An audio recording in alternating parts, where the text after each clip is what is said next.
आपण पाहत आहात जीसस इंडिया टीव्ही चॅनल, जे देवाकडून आहे, चॅनल जे स्वार्थ गाजवतं, चॅनल जे लोकांचे जीवन परिवर्तन करतं. पाहत रहा, लाईक करा, शेअर करा आणि सबस्क्राईब करा. या सेवा कार्याला अजून वाढवण्यासाठी तुम्ही हातभार लावू शकता व आम्हाला तुमची आर्थिक मदत करू शकता. ऑनलाईन पेमेंटसाठी खाली दिलेल्या QR कोडला स्कॅन करून आपलं दान देऊ शकता. मुळामध्ये येशू या पृथ्वी तलावर त्याचा येण्याचा उद्देश जर काय असेल तर त्याला आमच्या सोबत राहायचंय. पण म्हटलं कायमस्वरूपी राहणारी एक शक्तिशाली व्यक्ती कोण असेल तर तो फक्त प्रभू येशू ख्रिस्त आहे. आणि जर तो आमच्या बरोबर राहिला तर जगातली कोणती शक्ती तुमच्या विरोधामध्ये काम करणार नाही. कोणती शक्ती?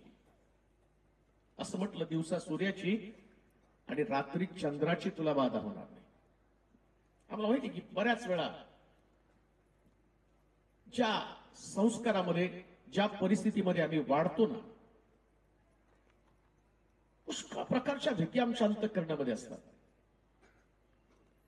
निर्मिती जी देवाने केली त्या निर्मितीची सुद्धा आम्हाला कधी कधी भीती वाटते. बरोबर? तुम्ही कधी बरेच तुमच्याकडचे मला फोन येतात, त्यांनी काय सांगतात, आज अमावस्या आहे आणि मला त्रास होणार आहे, आज पौर्णिमा आहे आणि मग भूत आमच्या घरामध्ये फिरणार आहे. मग पुष्कळ वेळा या प्रकारचे जे तर्क किंवा या प्रकारच्या ज्या भीती आमच्यामध्ये असतात त्याचं कारण तरी काय आहे? गणना 23:23 मध्ये म्हटलं, इस्रायलावर काही मंत्रतंत्र चालणार नाही, याकोबावर काही चेटूक विद्या चालणार नाही. हा येशू जो आहे ना, जेव्हा आमच्या कुटुंबात आमच्या घरामध्ये प्रवेश करतो ना, जगामध्ये कुठलं चेटूक विद्या, जादूटोणा येशू समोर टिकाव धरू शकत नाही. कधीच टिकाव धरू शकत नाही. परंतु आमच्यामध्ये एक प्रकारची भीती आहे. आणि भीतीचं कारण काय? त्याच्या जन्माच्या वेळी सांगितलं, इमॅन्युएल म्हणजे आमच्या संगती राहणारा देव. येशूला आमच्या संगती राहायचंय. परंतु त्याची सोबत करणं किंवा त्याला घेऊन फिरणं एवढं सोपं नाही ना. कारण येशू आला तर पहिल्यांदा तो सगळ्या गोष्टीवरती नियंत्रण करतो. आज मी दुसऱ्या गोष्टी संबंधाने तुमच्या संगती चर्चा करणार आहे. योहानाचं शुभवर्तमान त्याचा 8वा अध्याय आणि त्याचं 12 वचन आपण वाचणार आहोत. योहानाचं शुभवर्तमान 8वा अध्याय आणि त्याचं 12 वचन. पुढे येशू पुन्हा त्यांना म्हणाला, मी जगाचा प्रकाश आहे. मी जगाचा प्रकाश आहे. जो मला अनुसरतो तो अंधारात चालणार नाही, तर त्याच्याजवळ जीवनाचा प्रकाश राहील. येशू म्हटला, मी जगाचा प्रकाश आहे. असं नाही म्हटलं की मी ख्रिस्ती लोकांचा प्रकाश आहे, विश्वासणाऱ्या लोकांचा प्रकाश आहे. तो म्हणतो मी जगाचा प्रकाश आहे.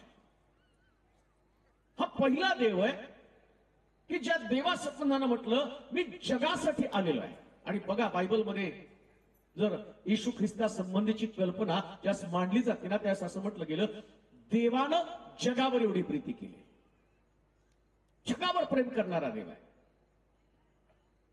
असा तो देव नाही की विशिष्ट पंथ, विशिष्ट जात, विशिष्ट धर्म, या धर्माला तो बाजूला करतो. हा जगावरती प्रेम करणारा देव आहे. आणि तो जगासाठी बोलत आहे. हा संदेश जो आहे, हे बायबल, हे पवित्र शास्त्र जे आहे ना, ते ख्रिस्ती लोकांचं पुस्तक नाहीये. काही लोकांना असं वाटतं बायबल कुणाचं आहे, ते ख्रिस्ती लोकांनी वाचायचं पुस्तक आहे. हे विशिष्ट पंथासाठी, जातीसाठीचं पुस्तक नाहीये. आणि दुसरी महत्वाची गोष्ट, येशू या जगामध्ये जात निर्माण करण्यासाठी, धर्म निर्माण करण्यासाठी आला नाही. लक्षात घ्या, जेव्हा धर्म येतो ना त्यास भांडण होतं, धर्म येतं त्यास ईर्ष्या निर्माण होती, जात येते तेव्हा तलवारी चालतात, धर्म येतो त्यास वाद निर्माण होतो. पण येशू म्हटला, मी या जगामध्ये कशासाठी आलो तर जगाला प्रकाश देण्यासाठी आलो. जगाला प्रकाशाची गरज आहे. जगातल्या प्रत्येक व्यक्तीला या दिवसामध्ये प्रकाशाची गरज आहे. मग प्रकाश कशासाठी आला? आता ठीक आहे, येशू म्हटलं मी जगाचा प्रकाश आहे. आम्ही पण म्हटलं येशू जगाचा प्रकाश आहे. म्हणजे आहे तरी नेमकं काय? जसं इथं प्रकाश दिसतो ना, या प्रकाशामध्ये ही सभा चालू आहे, त्याचा उपयोग आहे आम्हाला. इथं मला ते लिहिलेलं वाचता येतंय, मला बायबल वाचता येतं, हा प्रकाशाचा उपयोग आहे. मग येशू म्हटलेल्या प्रकाशाचा उपयोग कशासाठी आहे? आता ज्याच्याकडे प्रकाश आहे ना, त्याला ती गोष्ट समजणार आहे. आज मी प्रकाशाविषयी बोलणार आहे. बायबल सांगतं, मी जगाचा प्रकाश आहे आणि जे मला अनुसरतात किंवा ज्यांना ख्रिस्ताची ओळख पटली. आता मी म्हटलं मी ख्रिस्ती आहे, म्हणजे काय? मी ख्रिस्ताचा अनुयायी. आता मी ख्रिस्ती आहे. तो काय म्हटलं माहिती का? जे मला अनुसरतात ते अंधारामध्ये कधी चालत नाही. अंधार कोणता आहे हो? अंधार पण कळला पाहिजे ना. प्रकाश कळल्यावर अंधार कळला पाहिजे. काय अंधकार आहे? कुठला अंधार आहे? येशूने येऊन तुम्हाला प्रकाश दिलेला आहे. आणि एकदा का येशूचा प्रकाश आमच्या जीवनामध्ये आला तर या प्रकाशाचं वैशिष्ट्य काय? हा प्रकाश तुम्हाला मार्ग बदलायला भाग पाडतो, खड्ड्यामध्ये नाही पाडत. याच्या अगोदर आम्ही खड्ड्यामध्ये पडलेलो आहोत. याच्या अगोदर देव नावाची व्यक्ती आमच्यामध्ये दहशत निर्माण करत होती. दहशत. ते म्हटलं की आम्हाला भीती वाटायला सुरुवात होती. आणि आम्ही पाहतो देवासाठी मनुष्य वाटेल ती गोष्ट करायला तयार असतो. कोणी अंगावरती घाव करून घेतं, कोणी डोक्याचे केस कापतं, कोणी आपलं शरीर जखमी करून घेतं. का? तर देवासाठी. तर देवाला या प्रकारे आम्ही संतुष्ट करणार आहे. मग येशू जगामध्ये आला आणि त्यानं काय केलं माहिती का? तो म्हटला तुम्ही जखमा करून घेऊ नका, तुमच्या सगळ्यांसाठी मी माझ्या शरीरावरती जखमा करून घेईल, तुम्हाला मुक्तता देण्यासाठी, सुटका देण्यासाठी. हा येशू जगामध्ये आला. त्यानं धर्मासंबंधी नाही बोलला, तो जीवनासंबंधानं बोलला की तुमचं जीवन अंधकारामध्ये चालू नये, अंधकाराची भीती तुम्ही बाळगू नये. म्हणून लक्षात ठेवा, जेव्हा ख्रिस्त तुमच्या जीवनामध्ये येतो ना, त्या क्षणापासून तुमच्या जीवनातली सगळी भीती निघून जाते. सगळी भीती. कशाची भीती राहणार नाही तुम्हाला. सूर्याची नाही, चंद्राची नाही, अमावस्येची नाही, पौर्णिमेची नाही, समुद्राची नाही. जगामध्ये कोणतीच शक्ती तुमच्यामध्ये भीती उत्पन्न करू शकणार नाही. आणि पृथ्वी तलावर असताना येशूने या सगळ्या गोष्टी दाखवल्यावर का? जेव्हा येशू येतो ना, तो येशू आल्यावर काय घडतं? हा प्रकाश आल्यावर पहिली गोष्ट आम्ही पाहणार आहोत. लुकाचं शुभवर्तमान 15 अध्याय 8 आणि 9 वचन आम्ही वाचणार आहोत. लुकाचं शुभवर्तमान 15 अध्याय 8 आणि 9 वचन. काय या प्रकाशाचं काम आहे? ऐका. लुकाचं शुभवर्तमान 15 अध्याय 8 आणि 9 वचन. तसेच अशी कोण स्त्री आहे की तिच्याजवळ रुपयाच्या 10 नाणी असता, तिच्याकडे रुपयाची 10 नाणी असतात, त्यातून एक नाणे एक नाणे हरवलं, तर दिवा पेटवून व घर झाडून ते सांडेपर्यंत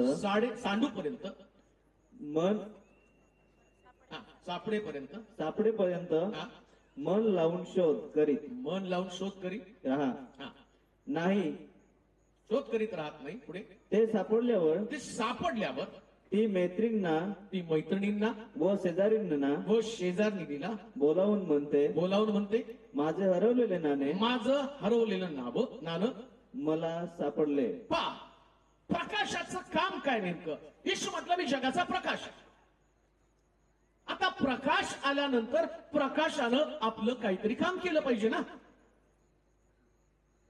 तुमच्याकडे बॅटरी आहे म्हणजे बॅटरीनं काम केलं पाहिजे, साफ तर दाखवलं पाहिजे ना. शेतामध्ये जाता बोर चालू करायला, पाणी मारायला, आणि तुमची बॅटरी तुमच्याकडे, आणि बॅटरी तुम्हाला धोकाच दाखवत नाही ना. काय धोका समोर आहे? साप आहे का, विंचू आहे? ते तुम्हाला मारायला आलेत का, तुमचं संरक्षण करायला आलं का? बॅटरी मारता, पिकाला पाणी व्यवस्थित चाललं का नाही, हा प्रकाश तर दाखवायचं काम आहे की नाही. आणि येशू म्हटला मी जगामध्ये प्रकाश म्हणून आलो आणि तुम्हाला अंधकारातनं मी बाहेर काढणार आहे. ऐका बरं का, काय सुंदर येशू समजला ना, मग तुम्ही येशूच्या प्रेमामध्ये पडणार आणि येशूला कधीच सोडणार नाही. समजला पाहिजे येशू काय आहे, बायबल समजलं पाहिजे. जेव्हा जगातल्या लोकांना पवित्र बायबल समजेल ना, त्या जगामध्ये धर्माची भांडणं कधीच होणार नाही. आमेन म्हणाल का? कधीच नाही. धर्मच समजला नाही, बायबलच समजलं नाही ना. येशू कुठंच म्हटला नाही की मी तुम्हाला ख्रिस्ती करण्यासाठी आलो. तो माणूस करण्यासाठी या जगामध्ये आला. मनुष्याचा पुत्र हरवलेले शोधण्यासाठी आणि त्यांना तारण देण्यासाठी, त्यांना प्रकाश देण्यासाठी आला. लोकांना प्रकाश ठाऊक नव्हताच, त्याच्यामुळे त्यांच्यामध्ये एक भीती होती, दहशत होती. आता येशू आला आणि तो काय म्हटला, मी जगाचा प्रकाश आहे. आणि तो प्रकाशासंबंधानं सांगितलं, एका स्त्रीकडं 10 नाणी होती आणि तिचं एक नाणं हरवलं. आणि नाणं हरवल्याबरोबर त्या स्त्रीनं काय केलं, घरामध्ये दिवा पेटवला आणि प्रकाशामध्ये आपलं नाणं शोधायला सुरुवात तिने केलेली आहे. लक्षात घ्या, येशू ज्यावेळेस तुमच्याकडे तो प्रकाश म्हणून ना, पहिल्यांदा तुमच्याकडची सगळी नाणी तुम्हाला तपासायला सांगतो. आणि प्रकाश आल्याबरोबर कळतं, माझं एक नाणं हरवलेलं आहे. अंधारामध्ये सगळ्याला वाटतं माझी सगळी नाणी सुरक्षित आहे, 10च्या 10 नाणी सुरक्षित आहे. प्रकाश नाही ना आमच्याकडे. प्रकाश नसल्या कारणानं जे आम्हाला दिसतं आणि ते आम्ही सत्य समजून चालतो. हा अंधारामध्ये कधी कधी पाहतो मी, ते आमचं लेकरू सोडून दुसऱ्याचाच लेकरू हाताला धरतो ना, मग कळतं रे नाही हे तर माझं नाही, दुसऱ्याच घेऊन आलोय. आज अंधारामध्ये असल्या कारणानं लोकांना कशाला देव मानव हे समजलेलं नाहीये. देव नेमकं काय आहे, कोणता देव आहे. देव दहशत उत्पन्न करतो, देव तुम्हाला प्रकाश देण्याचं काम करतो, देव निराशा घालवतो का देव तुम्हाला गरीब करण्याचं काम करत आहे. याच्या अगोदर देव होता जगामध्ये अस्तित्वात, परंतु त्या काळच्या असणाऱ्या जे धर्म आणि पंडितांनी काय केलं, किंवा धर्म आणि सांगणाऱ्या लोकांनी काय केलं, की त्यांनी देवाला वेगळ्या पद्धतीने सादर केलं. कोंबड्या कापल्या बायबलमध्ये, त्यांनी बकरे कापले, त्यांनी कोंबड्या कापल्या, त्यांनी पशु कापले आणि देवाला संतुष्ट करण्याचा प्रयत्न केला. पण देव या अर्पणाच्या द्वारे संतुष्ट झालाच नाही. यशाच्या पुस्तकामध्ये पहिल्या अध्यायामध्ये जर तुम्ही वाचलं तर तिथे तुम्हाला तो म्हणतो, तुमचे बहुत यज्ञ बली माझ्या काय कामाचे. तुमचं शब्बात, तुमचं चंद्रदर्शन, तुमचं सण आणि सणाचा मेळा हा सुद्धा अधर्म आहे. जिकडं लोकांना देवाला प्रसन्न करण्यासाठी, बली देण्यासाठी अर्पण करत आहे, इकडं देव म्हणत आहे, अरे मला तुमच्या अर्पणाचा वीट आलाय. यशाचं पुस्तक पहिला अध्याय, मला वाटतं त्याचं 12 वचन का 10-12 वचन वाचा बरं. यशाचं पुस्तक पहिला अध्याय 10 आणि 12 वचन. सदोमाच्या अधिपतींनो परमेश्वराचे वचन ऐका. परमेश्वराचं वचन ऐका. गमोराच्या लोकांनो आमच्या देवाच्या धर्मशास्त्राकडे कान द्या. आमच्या देवाच्या धर्मशास्त्राकडे कान द्या. परमेश्वर म्हणतो. कोण म्हणतो? कोण म्हणतो? परमेश्वर. जोरात बोला, कोण म्हणतं? परमेश्वर. काय म्हणतो परमेश्वर बघा, तुमचे बहुत यज्ञ बली माझ्या काय कामाचे. कशासाठी यज्ञ करता तुम्ही? बकरू कापता, कोंबड कापता, सगळं काही तुम्ही कापता, तर तो यज्ञ कशासाठी करता? आणि म्हणतो देवाला प्रसन्न करण्यासाठी. आता मी तुम्हाला प्रश्न विचारतो, किती यज्ञ केल्यावर देवाने खाल्ले का देवाने? बोकड कापतो, खातो कोण? कापणार. खातो कोण? बिल देवाच्या नावाने फाडतो. कोंबडं कापलं, खाल्लं कोणी? तुम्हीच खाल्लं ना. पण कापलं कोणाच्या नावाने? मग देव काय बुद्धू आहे की तुम्ही काय पण कराल आणि मग म्हणाल देवाच्या नावानं केलं, देवाच्या नावानं काही करायचं नाही. इकडे देव हुशार झाला. देव काय म्हटलं माहिती का? माझं धर्मशास्त्र ऐका. आता प्रकाश आला. तुम्ही खर्च करता, बकऱ्या कापता, कोंबडं कापता, हे सगळं तुम्ही करता. हे सांगितलं तुम्हाला कुणी? मुळात देवाने सांगितलंच नाही ना. देव कुठे हो? कुठे आहे देव? तेच पत्ताच माहित नाही तर पोचणार कसं? देव कुठे आहे? प्रभूची प्रार्थना काय म्हणजे देव कुठे आहे? कोंबड्या कुठे कापतात? पृथ्वीवर. मग तुमच्या कोंबड्या काय मनीऑर्डरने वर पाठवता का? जातात कशा कोंबड्या तिथं, पोचतात कशा कोंबड्या तिथं. पण आम्हाला काय पाहिजे? देवाने प्रसन्न व्हायला पाहिजे. मग देव प्रसन्न होण्यासाठी काय केलं पाहिजे? मानवी बुद्धी, बरं का, मानवी बुद्धी. आणि आमच्या बुद्धीमध्ये पण आम्ही बघतो, आमचे लोक मेलेले आहेत आणि त्या पित्रांना आम्ही वर्षाच्या शेवटी त्यांच्या आवडीचं जेवण करतो आणि म्हणतो कावळा येऊन खाऊन जाईल त्यास माझ्या पित्राला शांती मिळेल. कावळ्याची मजा होती ना. इतर दिवशी कोण त्याला भाकर टाकत नाही, पण त्या दिवशी चांगल्यातलं चांगलं जेवण. मग ते माझा पित्र, मला प्रश्न पडतो, सगळ्यांची पित्र कावळेच कसे काय बनले? चिमण्या पण बनायला पाहिजे होते, चिमणे बनायला पाहिजे होते, कबूतर बनायला पाहिजे होते. सगळ्यांची पित्र कावळेच बनले. आणि आम्ही विचार करतो की नाही आता त्यांना, आणि कित्येक वेळा आम्ही ज्याच्यामध्ये वाढतो त्याच्यामध्ये आम्हाला कळतं, एक व्यक्ती मेल्यावर त्या कावळ्यानं शिवला तर आम्ही म्हणतो की तो त्याच्या आत्म्याला मुक्ती मिळाली. मग दरवर्षी कावळ्याला का खायला घालता? त्या दिवशी त्यांनी खाल्लं ना, परत हा कावळा आला कुठून? बरं, मेलेला कावळा तुमचा कोण, आजोबा होता का पंजोबा होता? मग तो कावळा कस काय परत मेला? हा प्रकाश कसा येणार? हे सत्य समजणार कसं? जे बिब्लिकल रहस्य, जे मनुष्याला ज्याची गरज आहे, देव घेण्यासाठी नाही, देव देण्यासाठी जगामध्ये आला. घेण्यासाठी नाही आला, तो घेतच नाही हो. म्हणून त्यानं काय म्हटलं, तुमचे बहुत यज्ञ बली माझ्या काय कामाचे. करताय तुम्ही यज्ञ, खरी गोष्ट आहे. तुम्हाला कोणी सांगितलं यज्ञ करायला? कुठं लिहिलंय माझ्यासाठी तुम्ही यज्ञ करा? मी तर माझ्या पुत्राला वधस्तंभावर दिलं आणि तोच त्या ठिकाणात यज्ञ झालेला आहे. आता तो यज्ञ नाही बर का. प्रकाश कोणता आहे माहिती का? देवाला संतुष्ट करण्यासाठी आम्ही अर्पण करतो, पण देवाला अर्पणाची गरज नाही. का गरज नाही माहिती का? सगळी अर्पण आम्हीच खातो, देव खात नाही. बऱ्याच वेळा प्रश्न निर्माण होतो, असं लिहिलंय, स्वर्गामध्ये भूक नाही, तहान नाही, आजार पण नाही. स्वर्गामध्ये भूक तहान आहे का? मग स्वर्गामध्ये तुम्ही गेल्यावर तुम्हाला भूक लागणार नाही, देवाला भूक लागते का? मटण द्यायला इथून त्याला पोळ्याचं दिवस दाखवा, त्याला बकऱ्याचं दिवस दाखवा. देवाला हे चालत नाही, हे सगळं तुम्ही खाता. मग शास्त्र काय सांगतं? हा प्रकाश तुमच्याकडे आला. कोणता? आता ऐका बरं का, काय देवाचा प्रकाश आहे मी ते तुम्हाला सांगतो. मग येशू काय म्हटलं माहिती का पृथ्वी तलावर आल्यावर? ऐका, कान देऊ नाही का. येशूचे शिष्य, येशू त्यांना शिक्षण द्यायला लागला. हे बायबल कसं आहे ते तुम्हाला समजेल. तो म्हटला, स्वर्गामध्ये मी तुम्हाला म्हणेल, मी भुकेला होतो त्यास तुम्हाला अन्न दिलं, मी उघडा होतो त्यास तुम्हाला वस्त्र दिलं. त्यास ते म्हणतात, तू कधी भुकेला होता प्रभूजी? तू कधी उघडा होता? आम्ही तुला कधी कपडे दिले?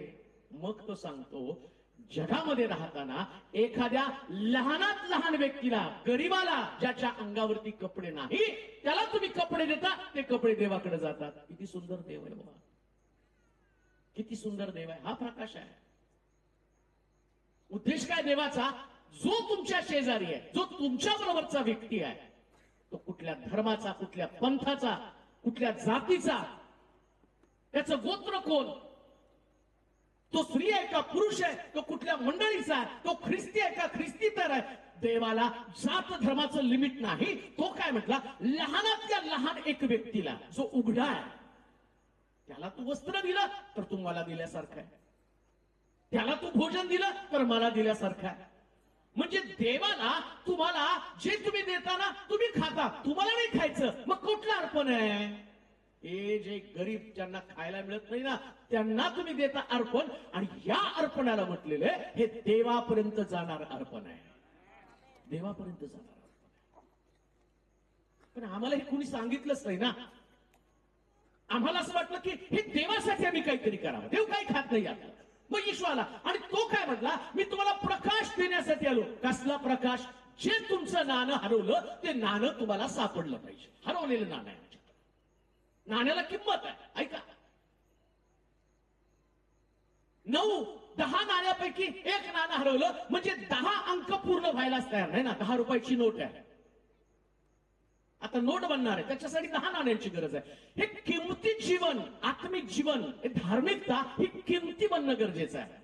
माझी धार्मिकता किमती बनावी, माझ्या धार्मिकतेला किंमत यावी. यातलं एक नाणं हरवलं. आणि हे नाणं कोणतं आहे? तो म्हटला अर्पणाचं. वाचा बरं पहिला अध्याय, पुन्हा ते पहिला अध्याय 10 पासून. यशाचं पुस्तक. सदोमाच्या अधिपतींनो, परमेश्वराचे वचन आहे का? परमेश्वराचं वचन आहे का? गमोऱ्याच्या लोकांनो, गमोऱ्याच्या लोकांनो, आमच्या देवाच्या धर्मशास्त्राकडे कान द्या. आमच्या देवाच्या धर्मशास्त्राकडे कान द्या. परमेश्वर म्हणतो तुमचे बहुत यज्ञ बली बहुत यज्ञ बली माझ्या काय कामाचे माझ्या काय कामाचं? मेंढरांचे होम मेंढरांचं हो, पुष्टवस्त्रांची वपा पुष्ट वासरूंची बापा यांनी माझी अतितृप्ती झाली आहे. अतितृप्ती झाली आहे. बैल कोकरे व बोकड याच्या रक्ताने मला संतोष याच्या रक्तानं मला संतोष होत नाही. देवाला बोकड, बैल, कोकर, पक्षी तो म्हणतो मला हे आवडतच नाही ना. देवाला आवडत नाही पण आम्ही बळजबरीने खायला घालतो. तू खाच. आज मी कोंबडं कापलं, तू खा. अरे तुम्हाला चालत नाही. मी आलेल्या लोकांना सांगितलं मला नॉनव्हेज जास्त चालत नाही, पण तुमच्या नवापूरच्या लोकांचं माझ्यावर जास्त प्रेम आहे, ते सारखे मला नॉनव्हेजच करायला. तो काय मला आवडत नाही. देव काय म्हणतो? मला आवडत नाही. काय आवडत नाही? बोकड आवडत नाही, कोंबडी आवडत नाही, पशु आवडत नाही, पक्षी आवडत नाही. आता प्रकाश हाच आहे. काय प्रकाश आहे? तुम्ही देवाला जे देता ते देवाला पसंत आहे का? मग देवाला काय आवडतं माहिती का?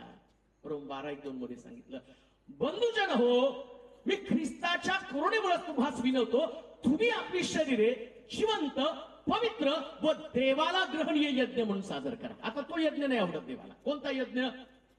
बकऱ्याचा, कोंबड्याचा, बैलाचा, त्याचं रक्त सांडून उपयोग नाही. मग तो काय म्हटलं माहिती का? ते देण्यापेक्षा अर्पण करायचं ना, तुमचं शरीरच अर्पण करून टाका ना. मला तुमचं शरीर देऊन टाका. आणि येशूने दाखवलं अर्पण कसं करायचं. त्यानं स्वतःचं शरीर वधस्तंभावरती देऊन टाकलं. ऐका, जर ख्रिस्त समजला, जिवंत देव तुम्हाला समजला, प्रकाश तुम्हाला समजला, तर प्रकाश समजल्याबरोबर खरा धार्मिक व्यक्ती ज्याला येशू समजला तो पहिल्यांदा आपलं शरीरच कुसावरती देऊन टाकतो. आपलं शरीर कुसावरती द्यायला पाहिजे. म्हणजे नेमकं काय केलं पाहिजे? तोंडाचं अर्पण केलं पाहिजे. हे तोंड जे आहे ना, या तोंडाचं अर्पण प्रभूला केलं पाहिजे. द्वेषाचे शब्द मुखातनं कधी बाहेर पडू देऊ नका, ज्याच्यामुळे आग लागेल, ज्याच्यामध्ये भांडणं निर्माण होतील, ज्याच्यामुळे तणाव निर्माण होईल, ज्याच्यामुळे माणसामध्ये एक प्रकारचं मत्सराची भावना निर्माण होईल. या प्रकारचे शब्द कोणाच्या मुखातनं निघता कामा नये. कधीच नाही प्रिया. अर्पण त्यांचं नाही द्यायचं. जे मुके प्राणी त्यांचं अर्पण नाही, अर्पण तुमचं द्यायचंय. आणि आमचं अर्पण देत असताना पहिल्यांदा आमचं शरीरच येशूच्या स्वाधीन करायचं, ते त्या वेदीवरती अर्पण करायचंय. एकदा तुमचं शरीर तुमचे आणि तुम्ही वेदीवरती अर्पण केलं ना, जसं ख्रिस्तानं प्रकाश दिला आणि त्यानं त्याचं शरीर त्या वेदीवरती म्हणजे त्या वधस्तंभावरती अर्पण केलेलं आहे. आज रात्री त्याच अर्पणासंबंधाने देव आमच्याशी बोलत आहे. जर अर्पण करायचं ना, कोंबडी, बकरी, बैल याचं अर्पण नको, तर तुमच्या स्वतःचं अर्पण मला पाहिजे. आणि स्वतःचं अर्पण करत असताना ना, हे संपूर्ण शरीर त्या वधस्तंभावरती द्यायला पाहिजे, त्या वेदीवरती अर्पण केलं पाहिजे. इथून पुढे ज्यावेळेस प्रभू तुम्हाला समजतो ना, तर तुमच्या मुखातनं तो कुचकं नाचकं भाषण न निघो. जेव्हा देवाचे लोक एकत्र येतात, लक्षात ठेवा, हा मेळा संपेल, ही संजीवनाची सभा संपेल, संयुक्त संजीवन, आणि हे संपून जाईल ना, त्यास तुमच्यामध्ये सगळ्यात मोठा बदल काय झालेला असेल माहिती का? तुमच्या शब्दामध्ये आता बदल झालाय. पूर्वी रागिष्ट स्वशब्द होते, पण आता त्याच्यामध्ये माया, त्याच्यामध्ये प्रेम, त्याच्यामध्ये क्षमा, त्याच्यामध्ये सहनशीलता आणि एकमेकाला पाहिल्याबरोबर आदराची भावना आहे. का? कारण तुमचं शरीर त्या वेदीवरती अर्पण केलेलं आहे. हे परिवर्तन आहे. हा प्रकाश आहे.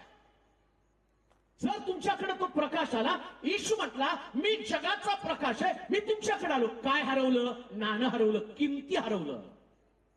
काय हरवलं माहिती का? जगामध्ये सगळ्या गोष्टी येतो, जगातनं प्रेमच हरवून गेलेलं आहे असं लिहिलंय पवित्र शास्त्रामध्ये. शेवटच्या दिवसामध्ये मग आमदार साहेब आले, शेवटच्या दिवसासंबंधाने त्यांनी बऱ्याच गोष्टी बोलून गेले. काय हरवणार आहे शेवटच्या दिवसामध्ये? 10 नाण्यापैकी 1 नाणं हरवेल, पण प्रभू येशू ख्रिस्त म्हणतो शेवटच्या दिवसामध्ये प्रीती थंडावेल, म्हणजे प्रीतीचं नाणंच हरवून जाईल. जगामध्ये प्रीती नाही सापडणार, धार्मिकता सापडेल. आज जर तुम्ही बघितलं ना, जगामध्ये धार्मिकता प्रचंड प्रमाणात वाढत चाललेली आहे. प्रत्येक धर्मामध्ये धार्मिकता वाढलेली आहे. पण प्रश्न तो आहे, धार्मिक बनणं म्हणजे प्रेम वाटणं. कारण बायबल काय सांगतं? देव प्रीती आहे. काय देव आहे हो? बोला की काय देव आहे? मग आम्ही म्हणतो माझ्यामध्ये देव आहे, माझ्यामध्ये प्रकाश आहे. प्रकाश काय आहे? माझ्यामध्ये प्रीती हा प्रकाश आहे. माझ्यामध्ये ईश्वर म्हणजे माझ्यामध्ये प्रीती आहे, प्रकाश आहे माझ्यामध्ये. जर माझ्यामध्ये प्रीतीच नाहीये आणि मग त्या ठिकाणामध्ये असं म्हटलं करंदीकराच्या पत्रामध्ये, तुझ्या ठाई प्रीती नसेल आणि तू आपलं शरीर पण जाळण्यासाठी दिलं तर तू खणखणणारी थाळी, झणझणणारी झांज आहे. प्रेम नाही तुझ्याकडे, पण घोर तपश्चर्या करू लागलेला आहे, त्याग केलेला आहे, अन्न पाणी खात नाही, वर्ज केलेलं सगळं, आपल्या शरीराला पिढ्या द्यायला सुरुवात केलेली आहे. परंतु एक गोष्ट लक्षात ठेवा, हरवलेलं नाणं कोणतं आहे? हरवलेलं नाणं आज प्रीती आहे, जी मंडळीमध्ये नाही, परिवारामध्ये नाही, आणि तुमच्या ज्या भागात तुम्ही राहता त्या भागामध्ये जर प्रीती नसेल तर आज या भागामध्ये प्रीतीची निर्मिती होणं गरजेचं आहे. येशू ख्रिस्त या जगामध्ये येण्याचा उद्देश काय? मी तुम्हाला प्रकाश दिला, प्रकाशाचा स्वीकार करा. म्हणजे कशाचा स्वीकार करा? प्रीतीचा स्वीकार करा. प्रीती पाहिजे ना विश्वासणाऱ्या लोकांमध्ये. आता प्रीती आहे म्हणजे ओळखायचं कसं? ओळखणार कसं माझ्यामध्ये प्रीती आहे? हा शब्द खूप चांगला आहे बरं का. आणि आम्ही एकमेकाला भेटल्यावर मी तुमच्यावर खूप प्रीती करतो. म्हणजे काय करतो रे बाबा? हे बोलायला लय सोपं असतं नाही का? मुलगा मुलगीला सांगतो ना, आय लव्ह यू, मी चंद्र आणतो, मी सूर्य आणतो, मी तारे आणतो. तो चंद्र सूर्य तारे आणत नाही, फक्त स्टार गुटखा काढून खातो, पण मोठ्या मोठ्या गोष्टी बोलतो. तो काय प्रेम करत नाही, तो फक्त म्हणतो असं. मग प्रीती म्हणजे नेमकं काय? ऐका, बरेच गोष्टी, मुद्दे खूप आहेत, पण जाता जाता जो प्रकाश आहे तो प्रकाश मी तुम्हाला सांगणार आहे. प्रीती संबंधाला म्हटलं, प्रीती सहनशील आहे. ज्याच्यामध्ये प्रीती आहे ना तो एकमेकाचं सहन करतो, म्हणजे त्याच्यामध्ये प्रीती आहे. मी ख्रिस्ती आहे, पण सासूला सुनेचं सहन होत नाही आणि सुनेला सासूचं सहन होत नाही, भावाला भावाचं सहन होत नाही, बहिणीला बहिणीचं सहन होत नाही. जर प्रीती आहे तर तुमच्यामध्ये सहनशीलता असली पाहिजे. एकमेकाचं सहन करा म्हटलंय बायबलमध्ये. नाणं हरवून गेलेलं आहे आणि येशू प्रकाश द्यायला आलेला आहे. जर प्रकाश तुमच्यामध्ये तर तुम्ही एकमेकाचं सहन करा ना. आणि आम्ही काय म्हणतो, मला तुझं सहन होणार नाही. आणि काही लोकांचा डायलॉग तर त्याच्या पलीकडे असतो, माझं डोकं फिरायच्या आत इथून निघून जा. माझं डोकं जर फिरलं ना तर मी कोणाचाच नसतो. मग ते सलमानचा डायलॉग मारतो, मैं किसी की नहीं सुनता, अपने आप की भी नहीं सुनता, मर नरकाचा. जर तुमच्यामध्ये प्रीती आहे, हिरो बनू नका, हिरो बनू नका, ख्रिस्त बना प्रियानो. ख्रिस्तानं जगाचं सहन केलं, दोषारोप करणाऱ्या लोकांचं त्यानं सहन केलं. एवढंच नव्हे, जो शिष्य त्याला धरून देणार आहे त्याचं पण त्यानं सहन केलं. यहुदा त्या येशूला 30 रुपयाला धरून देणार आहे, पण येशू त्याचे सुद्धा पाय देतो. याला प्रीती म्हटलेलं आहे. जे तुम्हाला धरून देणार आहे त्यांच्यावरती प्रीती केली पाहिजे. आणि मी म्हणतो, जगामध्ये जर प्रीती आली ना तर जगाला धर्माची गरज नाही, जगाला फक्त प्रीतीचीच गरज आहे. फक्त प्रीतीची गरज आहे जगाला. म्हणून येशू जगामध्ये आल्यावर त्याला पहिली गोष्ट सांगितली, त्याने विचारलं देव काय आहे? देव दाखव आम्हाला, नेमकं देव म्हणजे काय? त्याने एका वाक्यात देवाची व्याख्या सांगितली, देव प्रीती आहे. एकाच वाक्यामध्ये. देव दुसरं तिसरं काही नाही, प्रीती आहे. जर तुमच्या घरामध्ये देव आहे, जर तुमच्या मंडळीमध्ये देव आहे, पतीमध्ये देव, पत्नीमध्ये जर देव आहे, पती देव नसतो, पतीमध्ये देव असतो बरं का. पती देव आणि पती देव असतात तर दारू पिऊन नसता आला. आम्ही म्हणतो ना आमचे पती देव आहेत, आणि आम्ही आमच्या बहिणी कधी कधी 7 जन्मी हाच मिळू दे दारुड्या, फेऱ्या घालून घालून हाच मिळू दे, मारतोय, झोडतोय, सगळं करतोय. आणि आम्हाला सांगितलं पती देव नाही, पतीमध्ये देव असायला पाहिजे. आणि पतीमध्ये देव असेल ना तर बायबल काय सांगतं माहिती का? तू आपल्या पत्नीवर आपलं शरीर समजून प्रीती कर. हे नाणं आहे, हा प्रकाश आहे. या पतीला येशू समजतो ना तर तो आपल्या स्त्रीला कुठल्या प्रकारची दासी किंवा गुलाम नाही समजत, तो आपलं शरीर समजतो. आणि परिवर्तन झालेल्या पतीचं वैशिष्ट्य काय माहिती का? पहा, स्त्रियांना जेवढं आरशात बघायचं येड असतं ना त्याच्यापेक्षा जास्त पुरुषाला असतं. त्या स्त्रिया तरी काम केल्यावर बघत पण नाहीत बिचारा. कधीतरी एकदा लग्न झाल्यावर लेकरं बाळ सांभाळताना शेवटी नवराच म्हणतो, अगं जरा नटून तटून राहायचं ना, तुझं तोंड सुद्धा बघू वाटत नाही, तेव्हा ती कुठंतरी नटती. नवऱ्यांचं बघा, ऑफिस मला जाण्याच्या अगोदर 10 वेळा आरशात कसा होता सकाळी उठल्यापासून तसाच आहे, काही फरक झालेला नाही, पण 10 वेळा आरशात बघून बघून बघून मग आणि परत त्या बायकोला, अगं याच्यात मी कसा दिसतो ग? मग ती नाही हो, तुम्हाला हा कलर चांगला दिसत नाही, बरं हा घालू का? अगं त्याचं बटन तुटलं, अगं अहो मी लावून देते ना तुम्हाला. आणि मग ती त्याचं सगळं घालून, आणि तो एवढं त्याच्या शरीरावरती प्रेम करतो, ती बायको त्याला बुटाला पॉलिश करून देते आणि ते बूट घालतो आणि रुमाल घेऊन जा, सगळं शरीरावरती प्रेम. आता शास्त्र काय सांगतं, काय प्रकाश आहे? जसं तू तुझ्या शरीरावरती प्रेम करतो ना, तसं तू आपल्या पत्नीवरती प्रेम कर. हा प्रकाश आहे. कसं प्रेम करायचं? शरीरावरती. जसं तुला वाटतं ना माझं शरीर सजलं गेलं पाहिजे, मग आपल्या पत्नी संबंधानं तुझे विचार काय? आपल्या पत्नी संबंधानं काय विचार? का कुटुंबामध्ये अशा प्रकारचा तणाव काय? घरामध्ये वातावरण का बिघडलेले? ख्रिस्ती परिवारामध्ये का ख्रिस्ती परिवार उद्ध्वस्त होत चाललेला आहे? का पती पत्नी मधलं नातं बिघडत चाललेलं आहे? प्रेम नाही त्यांच्यामध्ये. आणि येशू म्हणतो, मी आलो कशासाठी? प्रकाश म्हणून आलेलो आहे. का प्रकाश म्हणून आलो? तुझं 9 नाण्यापैकी एक नाणं हरवलेलं आहे. कोणतं नाणं तुमच्या घरात हरवलेलं आहे? घरामधली प्रीती हरवली का? जर घरामधली प्रीती हरवली तर येशू म्हटलेल्या दिव्यानं, हा प्रकाश आहे. कोणता प्रकाश? येशू म्हटलेला प्रकाश. प्रीती कशानं शोधायची माहिती का? येशू म्हटलेल्या प्रकाशानं शोधायची. बाकीचा प्रकाश दूर नाही शोधायचा. आम्ही प्रीती कशानं शोधतो माहिती का? पिक्चर मधली प्रीती. पिक्चर मधली प्रीती बघतो आणि मग त्याच्यामध्ये जर हिरो हिरोईन ना, आणि शेवटी काय करतात, काय नाही मिळालं की दोघं टेकडीवर उडी मारतात, मरतात, आणि मग आम्ही रडत रडत बाहेर येतो. आणि त्या एक दुजे केली त्या काळामध्ये आला आणि एवढ्या वासूने आत्महत्या केल्या. वासू सपनात जिकडे बघत तिकडे धनाधन मरत गेले. का तर तो मेला. अरे तो मेला नाही, तो जिवंत आहे. पैसे घेऊन त्याने घर बांधलंय मोठं. तू फुकट मेला तिथं. ती प्रीती नाही. जी प्रीती तुम्हाला मरायला शिकवती, या प्रीतीमध्ये मरणं नाही, मेलेल्याला जिवंत करण्याची. ख्रिस्तानं प्रीती केली असं लिहिलंय. ऐका बरं का, हरवलेलं नाणं शोधण्यामध्ये जो प्रकाश आहे त्या प्रकाशासंबंधाने मी बोलत आहे. लाजरस मेला आणि येशू तिथं आला. सगळे लोक चर्चा करायला लागले, जर याच्या मित्रावर याची प्रीती असती ना तर लवकर आला असता, लाजरस मेला नसता. प्रेम होतं तर कशाला आला रे उशिरा? आता येशू खरा प्रेम करणारा देव आहे. येशू मरीला म्हणतो, चल कबरेकडे. ऐका, प्रीतीचा एक शब्द किती मोठं काम करणार आहे. मी जगाला प्रकाश देण्यासाठी आलो. त्या मरत असलेल्या मेलेल्या व्यक्तीला जिवंत करण्याची ताकद त्या प्रीतीमध्ये आहे. लाजरस कबरेमध्ये मेला. येशू जो त्याचा मित्र आणि जो खरं प्रेम करणारा, ही दैवी प्रीती ही जगामधून हरवून गेलेली आहे.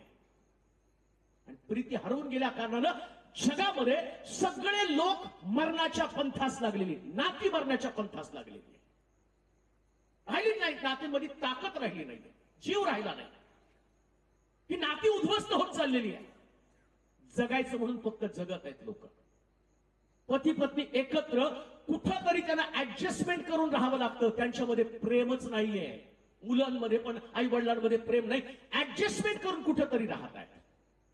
ऍडजस्टमेंट करून. एक बातमी टीव्हीवरती दाखवली होती. 17 वर्षाच्या मुलीचं 21 वर्षाच्या मुलावर प्रेम होतं आणि त्याच्या आजीनं, आईनं, वडिलांनी या सगळ्या त्यांच्या एकत्र फिरण्याला त्यांनी प्रतिबंध केला. ते म्हटले नाही, एकत्र फिरायचं. यांना तर एकमेकाचं आकर्षण प्रचंड निर्माण झालं. मग तिनं काय केलं, त्या पोरीनं काय केलं, तिच्या त्या बॉयफ्रेंडला, त्या मुलाला सांगितलं, रात्री माझ्या घरी ये आणि बाजारातनं चांगले कोयते घेऊन ये. तो पोरगा बाजारात गेला, त्याने कोयते आणले आणि घरामध्ये तिची आजी, तिची आई, तिची वडील, तिची 2 भावंड या सगळ्यांची कत्तल करून रात्रभर त्यानं तिच्या बरोबर शरीर संबंध ठेवले. हे कसलं प्रेम आहे? या प्रेमामध्ये ते आजी मेली, तो आजोबा मेला, ते वडील मेले, ती आई मेली आणि 2 भावंड निष्पाप लोक. आणि यांनी यांची वासना क्षमवण्यासाठी ही प्रेत तिथंच पडली, पण यांनी यांची वासना त्या ठिकाणामध्ये भागवलं. हे जगाचं प्रेम आहे, पण ख्रिस्ताचं प्रेम त्याच्यापेक्षा वेगळं प्रेम आहे. कसलं प्रेम आहे? कबरेच्या बाहेर येशू थांबतो, लाजरसला फक्त एक प्रेमाचा शब्द बोलतो, लाजरस बाहेर या. ऐका, तुमचा भाऊ, तुमची बहीण, तुमच्या कुटुंबातले लोक, तुमची आई, तुमची सासू, तुमची सून, ज्या पद्धतीचं वातावरण तुमच्या घरामध्ये, एक शब्द प्रीतीचा बोलून बघा, जे मेलेले नातेसंबंध पुन्हा जिवंत होतील. पुन्हा जिवंत होऊन जातील नातेसंबंध. हे नातेसंबंध जिवंत व्हायला पाहिजे. म्हणून येशू म्हटला, मी प्रकाश देण्यासाठी आलो. काय प्रकाश आहे? हे हरवलेलं नाणं, मोलवान नाणं, ह्या नाण्याला परत आम्हाला शोधायचंय. प्रभूचं प्रेम आम्ही एकमेकाला दाखवूया. तो कोणी का असेना प्रिया. जगामध्ये बायबल काय सांगतं माहिती का? तू आपल्या शत्रूवर सुद्धा प्रेम कर. हे हरवलेलं नाणं आहे. शत्रूवर सुद्धा प्रेम करायला सांगितलं. आणि हेच नाणं आज आमच्याकडनं हरवून गेलेलं आहे. आम्ही घरातल्या लोकांवर प्रेम करणार नाही, शत्रूवर कधी प्रेम करणार आहे? अजून एक गोष्ट मला सांगतो. शास्त्र काय सांगतं माहिती का? तुम्ही माझे शिष्य आहात, हे जग तुम्हाला कसं ओळखल? तर तुमची एकमेकावरती प्रीती असेल तर जग तुम्हाला माझे शिष्य म्हणून ओळखणार आहे. बाप्तिस्मा घेतल्यावर नाही बरं का. कोण म्हणलं तुम्हाला बाप्तिस्मा घेतल्यावर तुम्ही येशूचे शिष्य झाला? बाप्तिस्मा घेतल्यावर नाही तुम्हाला कोणी. म्हणून लक्षात घ्या, हा बाप्तिस्मा धर्म परिवर्तन करण्यासाठी नसतो. आमेन म्हणाल का? बाप्तिस्मा काय करतो माहिती का? येशूचं शिष्यत्व देतो, धर्म देत नाही बरं का.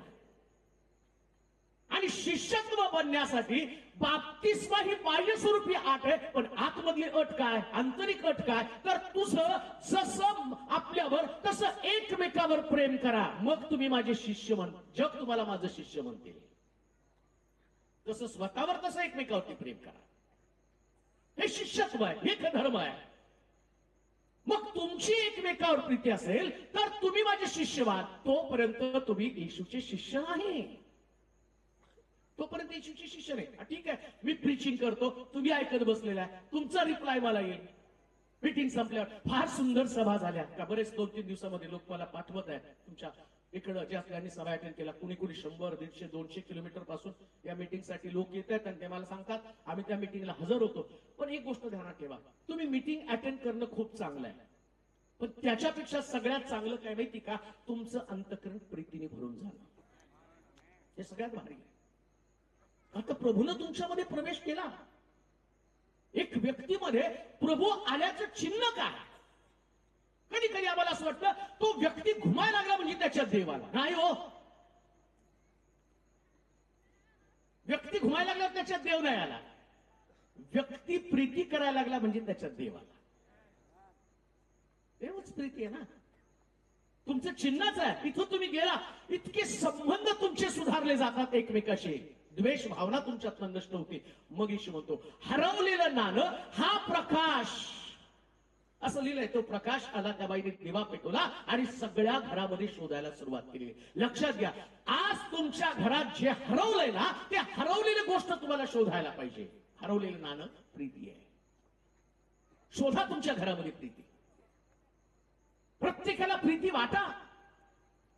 प्रीती वाटल्याशिवाय तुम्ही येशूचे शिष्यच म्हणू शकत नाही. म्हणून तिथं म्हटलं की पहिलं गोष्ट नाणं हरवलं आणि त्या बाईनं काय केलं? नाणं या प्रकाशामध्ये शोधलं. कोणता प्रकाश? येशू म्हटलेला प्रकाश, ख्रिस्तानं केलेली प्रीती. त्याच प्रकारची प्रीती तुम्हाला करायची.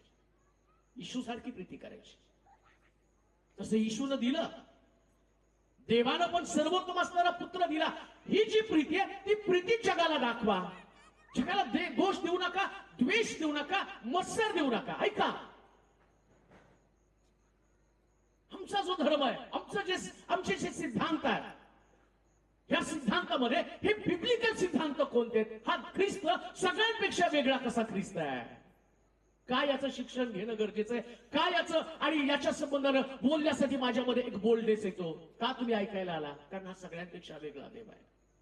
हा द्वेष करत नाही, हा जगाला प्रीतीने भरून टाकतो. प्रियांनो, जगाला प्रीतीने भरून टाकणार हा धर्म आहे. जगाला प्रीतीचं शिक्षण देणार हा धर्म आहे. हा धर्म मनुष्याच्या अंतःकरणावर काम करणारा धर्म आहे. हा बाहेरून काम करत नाही बरं का. त्या धर्मामध्ये बाहेरून काम नसतं, सगळं आतमधलं काम असतं. त्याच्यामध्ये कुणासंबंधी राग नाही, कुणासंबंधाला रोष नाही, कुणाला दोष देणं नाही. सगळं जग कसं प्रेमानं भरलं गेलं पाहिजे. आणि म्हणून शास्त्र सांगतं शेवटच्या दिवसामध्ये हरवणार काय, तर प्रीती हरवणार आहे. आता पहिली गोष्ट आम्ही पाहिली की हे प्रकाश जो येतो ना, आणि तो हरवलेलं नाणं आम्हाला शोधून देतो. दुसरी गोष्ट आम्ही वाचूया लुकाचं शुभवर्तमान 5वा अध्याय 1 पासून 6 पर्यंतची वचनं. लुकाचं शुभवर्तमान 5वा अध्याय 1 पासून 6 पर्यंतची वचनं. नंतर असे झाले की लोकसमुदाय त्याच्याजवळ गर्दी करून लोक समुदाय त्याच्याजवळ गर्दी करून देवाचे वचन ऐकत असता देवाचं वचन ऐकत असता तो गणसेरेत सरोवराच्या गणेशरथ सरोवराच्या किनाऱ्याशी उभा होता. किनाऱ्याशी उभा होता. तेव्हा त्याने सरोवराच्या सरोवराच्या किनाऱ्याला लागलेले 2 मचवे पाहिले. लागलेले 2 मचवे त्यानं पाहिले. त्यावरील कोळी खाली उतरून जाळी धुत होते. खाली उतरून जाळी धुत होते. त्या मचव्यापैकी एक सिमोनाचा होता. एक शिमोनाचा मचवा होता. त्याच्यावर चढून तो किनाऱ्यापासून थोडासा लोटावा म्हणून त्याने त्याला सांगितले. मग तो मचव्यात बसून समुदायास शिक्षण देऊ लागला. आपले बोलणे संपल्यावर त्याने शिमोनाला म्हटलं खोल पाण्यामध्ये हाकार. मग मासे धरण्यासाठी तुम्ही आपली जाळी खाली सोडा. शिमोनाने त्याला उत्तर दिलं गुरुजी आम्ही सारी रात्र कष्ट करून काही धरले नाही. तरी आपल्या सांगण्यावरून मी जाळी सोडतो. मग त्याने तसे केल्यावर माशाचा मोठा घोळका जाळ्यात सापडला आणि त्याची जाळी फाटू लागली. तेव्हा त्याचे साथीदार दुसऱ्या मचव्यात होते. त्यांनी येऊन आपणाला सहाय्य करावं म्हणून त्याने त्यास खुणाविले. येशू म्हटला मी जगाचा प्रकाश आहे आणि मला अनुसरणारा हा अंधारात कधी चालणार नाही. आता झालं काय माहिती का, या ठिकाणामध्ये हा पेत्र म्हणतो अंधारामध्ये रात्रभर मी जाळं टाकलं पण एक पण मासा सापडला नाही. कारण काय, अंधार. रात्रभर मी जाळं टाकले नाही आणि आता जाळं टाकलं एक पण मासा नाही सापडला. परिश्रम तर रात्रभर केलेला आहे. आता येशू आला आणि तो येशू त्याला काय सांगतो माहिती का, मी सांगतो तिथं जाळं टाक. आणि त्याच्या अगोदरची घटना आम्ही लक्षात घेणार आहोत. येशूला माहिती आहे रात्रभर परिश्रम केलेला आहे. रात्रभर परिश्रम केल्यावर याच्या हातामध्ये निराशा लागलेली आहे. याच्या मचव्यामध्ये याच्या जाळ्यामध्ये एक पण मासा आला नाही आणि आता हा व्यक्ती परतीसाठी माघारी निघाले. तो आता म्हटला की नाही मासे सापडणारच नाही. मग येशू तिथे आला. येशू म्हटला मी जगाचा प्रकाश आहे. जो कोणी मला अनुसरतो तो अंधारात चालणार नाही. म्हणजे निराशा त्याच्याकडे कधीच नसणार आहे. अंधकार म्हणजे निराशा. आता पेत्राकडे निराशा आहे. पेत्र पुष्कळ प्रयत्न करतो पण मासे नाही ही त्याची निराशा आहे. अपयश आहे. फेल्युअर आहे त्याचं. फार प्रयत्न केले प्रभूजी पण येशू तिथे आला आणि लगेच त्याला सांगितलं इथं जाळं टाक. आम्हाला कसं पाहिजे माहिती का, 1-2 रविवार चर्चला आलं की परिवर्तन आणि लगेच आमच्यातलं भूत गेलं पाहिजे, लगेच नोकरी लागली पाहिजे, लगेच लग्न झालं पाहिजे आणि बाकीचं काय नको पण आमच्या जीवनात चमत्कार लगेच व्हायला पाहिजे. येशूनं चमत्कार लगेच केला नाही. पहिले त्याने त्याला प्रकाश दाखवायला सुरुवात केली. काय प्रकाश होता, वाचा बरं ते वचन, पहिलं वचन. नंतर असे झाले की लोकसमुदाय त्याच्याजवळ गर्दी करून देवाचे वचन ऐकत असत. पहिली गोष्ट लोकांनी वचन ऐकण्यासाठी गर्दी केली. जशी आज गर्दी आहे, वचन ऐकण्यासाठी गर्दी. त्यावेळेस पण येशूनं रात्रीच्या वेळेस बरं का, ही सभा कधी चालली होती, रात्रभर त्यांनी प्रयत्न केला आणि पहाटेच्या समय, रात्रभर म्हणजे तुम्हाला समजतं का, 12च्या नंतर, आता 12च्या नंतर सभा सुरू झाली आणि 12च्या नंतर गर्दी झाली होती. हो, कधी गर्दी झाली होती, रात्रभर म्हणजे तुम्हाला समजतं ना, 12च्या पुढे झाला का नाही सगळा प्रोग्राम. आता विचार करा, 12 वाजता 12च्या पुढे लोक कसे काय आले असतील ऐकायला. आम्ही तर 10लाच म्हणतो पॅकअप करा. आम्ही काय म्हणतो, 10 वाजले अजून किती ओरडता हो. आणि काय म्हणतो माहिती? प्रार्थना करा ना, आमचं आजारपण गेलं पाहिजे, मग माझी गाठ गेली पाहिजे मला, आणि लेकरू व्हायला पाहिजे मला, अंक व्हायला पाहिजे. पण येशू तो येशू आहे. येशूने आधी रात्रभर त्याला तंगवलं पेत्राला, हे म्हणलं जाळ घेऊन टाक मासे. आणि रात्रीच्या वेळेस मग त्यानं काय केलं माहिती का? रात्रीच्या वेळेस या पेत्राच्या नावेमध्ये बसला, आणि बसल्याबरोबर लोकांना रात्री त्यांची सभा सुरू झाली, मध्यरात्री.